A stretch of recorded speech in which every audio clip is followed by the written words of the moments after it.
So that means you can modify some symbolic reference whose name is actually not known to you, whose name is not otherwise accessible. Correct? It's like authorization. It's actually like giving the key. I give you the key to my room. You can go and access my items because I authorized it. And what is authorization? Is I had to give you the key. Unless you knew where my room was, you couldn't access the items, right? I had to give you the address. Passing an address is authorization. So we'll see that next. I would like to look at the working swap program. Why don't we go ahead? Any questions on this? I'm going to come back to this symbol table for the star declarations n number of times. No questions on that. If you approximately understand it, that is sufficient. Pointer is like an address, and it can contain address of some data box. And once the address of some item is sitting in this data box, using the star operator, you can go and modify the contents of that original data box. That means the same pointer or the same address can be used to modify different boxes at different points of time, depending on whose address is sitting in that particular box. Pointer is like a finger. Correct? So that is how we have done that. Now, why don't we just write the working swap program and come back to this pointer declarative statement in the next session for looking at some more details of that.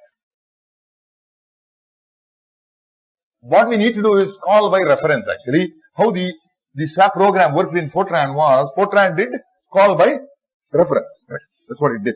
Therefore, it worked. Now, in C, unfortunately, you can't do call by reference because C always does call by value. So, we'll have to do a simulated call by reference. If you do a simulated call by reference, then it is going to work.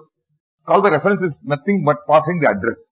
See, Fortran always used to pass the addresses, therefore it used to work. See, Fortran had unlimited authorization. Anybody can access anything. No? There's no locks to the doors at all. See, says, first of all, we have misbehaviors in procedures. First, lock it up. First thing. Then when you lock it up, you get restricted, saying, no, how do I get somebody else to modify my data? You get a restriction. Now you give a key to him. Now, key is not a general purpose key. You can't touch everything in this room. You can touch the fan switch, you can touch the light switch, but you can't touch the fan itself. I don't give the key to the fan. You can't simply take the fan and take it away, But you can operate on the switch. That accesses. So we have limited authorized access of locals and parameters by other procedure definitions. That authorization is simply to give the address of those symbolic references. Once you give an address of a symbolic reference, remember, the contents of that symbolic reference can be modified indirectly without knowing the name of the symbolic reference using the star operator. Correct? That's what we saw. How the star p modified the value of I is because we store p equal to ampersand I. If you can do that, you can do this, right? So that is what we need to do. So why don't we just rewrite this procedure definition? We have the main, maybe we do have this I, j, k, and we have I equals 123, semicolon, j equals 456. See, globals we have given up saying globals are meaningless. It has to be locals, right? And now, of course, we have the regular printfs. Now we say swap. Now don't pass the values of I and j to the swap, because then what you are giving is photocopies actually. But if you give the photocopy of the, it's like saying marks card. I will never give you my original marks card. I'll always give a photocopy, correct? Then whatever you do with that marks card, you can tear it, no problem. My original is still safe, right? Whereas instead of that, supposing I have kept the marks card somewhere, there is an address, right? In one box, and I give you that address saying my marks card, oh, it is there. Now I'll give you the address.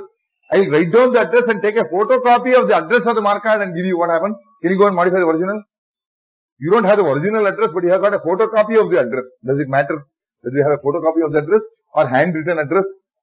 You can always go and modify the original, correct? Correct. That's what you're doing. So what we would like to do is not pass the values of these I and j. It always is passed by value. There's no question. But we don't pass the values of these parameters. We pass the address values of their addresses as parameters. That is what I would call a simulated call by reference. So we say, now I want this I, remember, I is a data box which is contents of fp minus 2. I don't want to pass contents of fp minus 2. I want to pass fp minus 2 itself as a parameter, which is the address of this I. Which is, of course, the representation is, we can say ampersand I and ampersand j. So these are two parameters that I would like to pass. And of course, here are the other printf, no problem. Close brace. So let's write down the swap procedure. Now swap procedure, this time, what he is going to get is not an integer. What he is going to get is an ampersand int, comma, ampersand int are the two parameters. We know ampersand int, what is the data type? Unfortunately, you can't use ampersand int as a data type. You can't say, suppose you say I got x comma y, you cannot write ampersand int x semicolon. It's not a valid declarative statement because ampersand you cannot use as part of declarative statement. It is prohibited in C syntax. So you say, no, how do I declare it? No problem. Please toss it, no? Use the tossing rule, toss this ampersand to the other side of the data, right? So you declare that same thing as int star x. Both are same actually. Ampersand int is same as int star. So we declare that as int star x semicolon, and of course int star y, both are this ampersand ints, that is both are pointers to integers, both are addresses of integers. One is fp minus 2 itself is passed here, fp minus 4, not contents of p minus 4. Fp minus 4 itself is coming here. The address of those int boxes are coming as parameters. So it is actually a simulated call by reference. It's not exactly a call by reference. We can't do call by reference in C. We can only do a simulated call by reference. So whether I give you the original address or a photocopy of the original address, both are same. You can always go back and access the original. So once you have the address of the original, whether what you have is a photocopy of the address or the original address itself. No problem. And of course, he has got his own local, which is int z semicolon. Now what I would like to do is, before we proceed with this program, I think we need to, see, I've still not written the swap program. I think we need to write the stack frames, how it is going to get built up before we actually proceed and write this program. So why don't we do that?